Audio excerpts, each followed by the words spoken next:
does appear a bit curious. Was there any coordination? Not at all.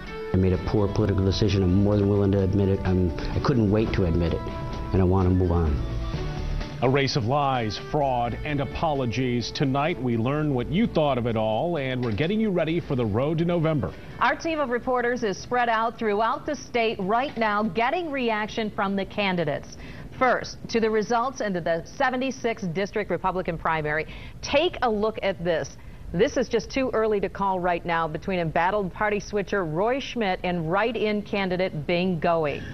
Right now, we've got crews at both camps gauging reaction. We want to begin with 24-hour News 8's Leon Hendricks live with Roy Schmidt. Leon?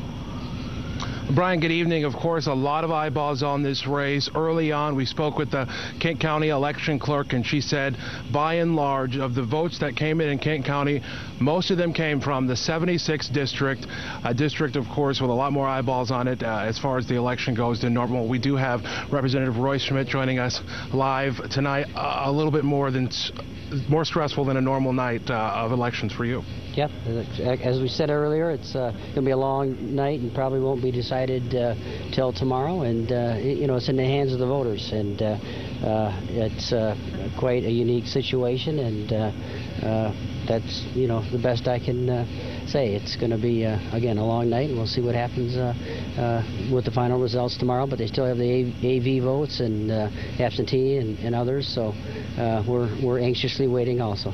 I imagine, and but early on, and of course we admit that it's early on, but right now this is the headline on woodtv.com. Goei has early lead on Schmidt in 76.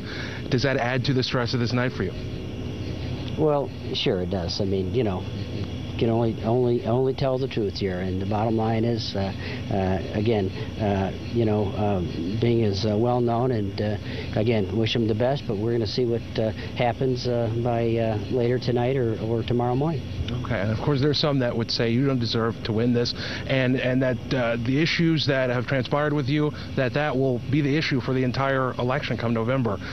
What do you say to those people when I know that you're facing them every day? Well, we asked it last hour, and I'll say it again. You know, for the people that realize that for 20 years I worked pretty much day and night to serve the public.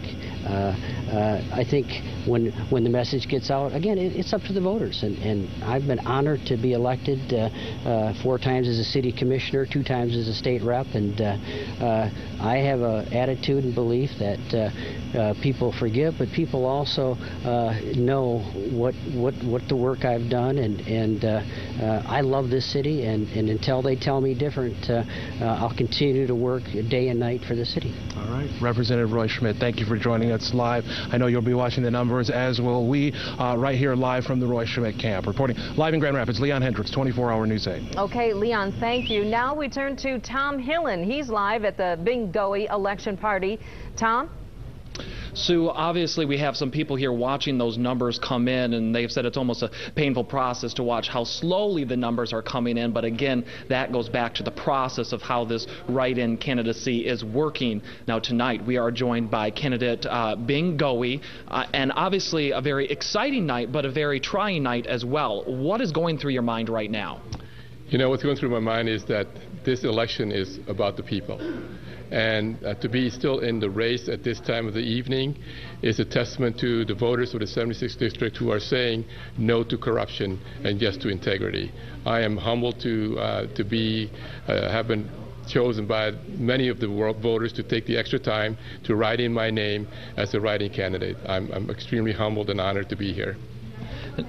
Some would say that it was almost insurmountable to launch this campaign. You only had about 2 weeks to get organized. Describe what you went through and really how difficult that has been.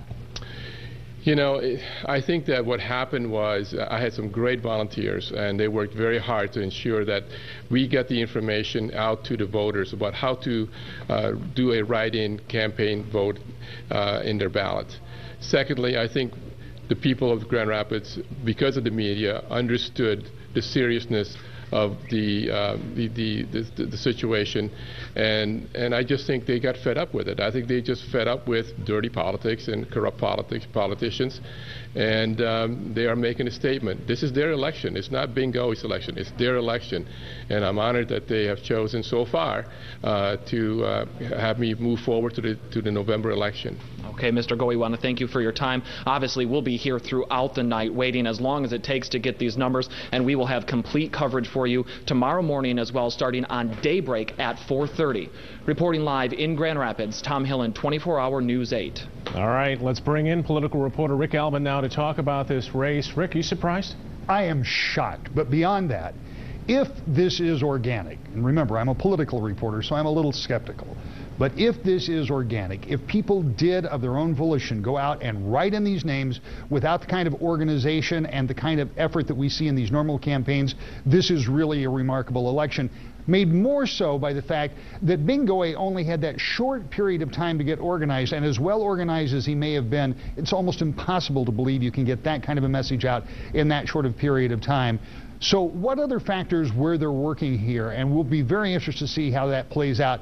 But let's not get ahead of ourselves. There still are a lot of votes to be counted. You heard Roy Schmidt a minute ago mention absentee ballots. Well, there won't be any absentee ballots for Goei in all likelihood, or very few. So we'll factor those in too. We'll see what the precincts that aren't reporting have to say. This isn't over, but it is already a fascinating race, and it only is going to get more so as we go through the night, and I fear well into the morning, because not only do we have the Republican write-in candidate, we also have Democrat Winnie Brinks. Now, she is well over the threshold, according to the House Democrats who have been supporting her campaign, to getting on the ballot. 5% of the largest vote getter within that primary, in that district, likely Debbie Stabenow, and it would appear she would indeed have enough votes to do just that, get on the ballot for November. So she would face Goei or Roy Schmidt, who would be the Republican, one of those, or the Republican nominee in November. We talked with her earlier about her candidacy.